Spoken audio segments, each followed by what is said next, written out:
John and Casey, thank you for joining me today. John, you just went through the Mental Ed Mastery Program. Um, Real quick, I want to start off with you guys had an interesting and very different starting point that I think a lot of other couples had not experienced. John, when you first talked to me on the phone, you'd said that you started following me and you're really proud of that. What was the first foot that we got off to? Um, in our initial call, my wife informed me that she snuck onto my Instagram and followed you for me. So it was not my feed or algorithm that led me to you, but maybe a direct influence from my wife to make sure I was seeing your content. So my thought that I was really ahead of the game maybe wasn't so much. I think a lot of people ask me in the comments like, how do I get this on his feed? And it sounds like you guys, Casey, you kind of dealt with that head on. John, here's my real question though, is are you glad that that happened? Yeah, I mean, it did allow me to see content maybe in a way where it didn't feel like it was being sent to me as like a criticism of how bad a job I was doing.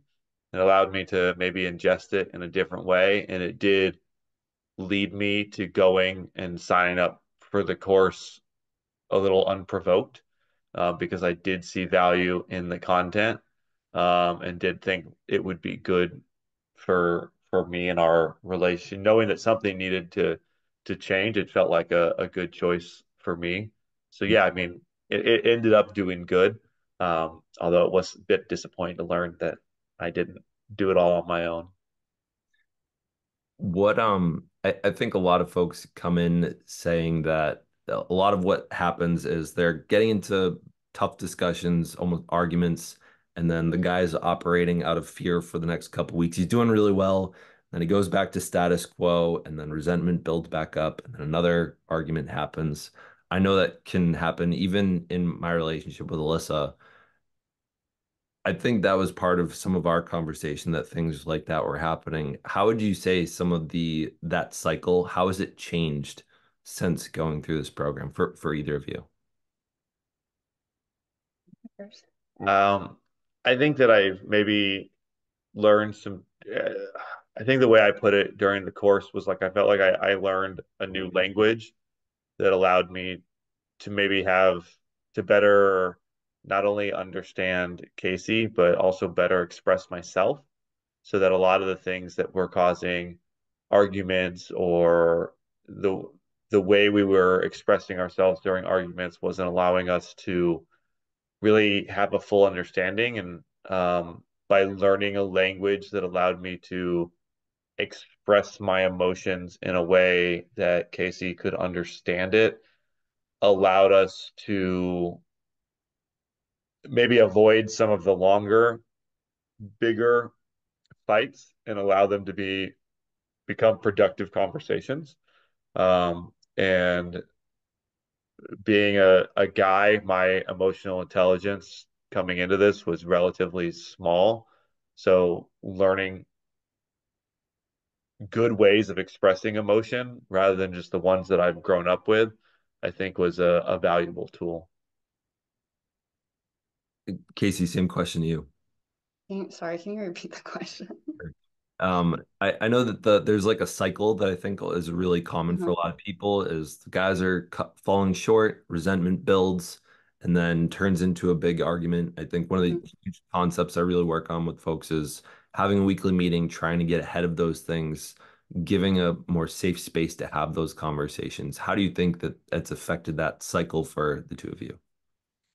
I think he understands the importance of what, why to do it, and the having weekly meetings, like why that's important and how we can like hold each other accountable. And I think also like what he was saying with the class, just he's understanding the language and like the meaning behind things and like um seeing like the importance of his impact and where he can be more equitable. Hopefully in the future. Yeah. And Casey, I think a lot of women are hoping that their partner will take the program. What would you say is one of the changes that you've seen in him over the last couple months?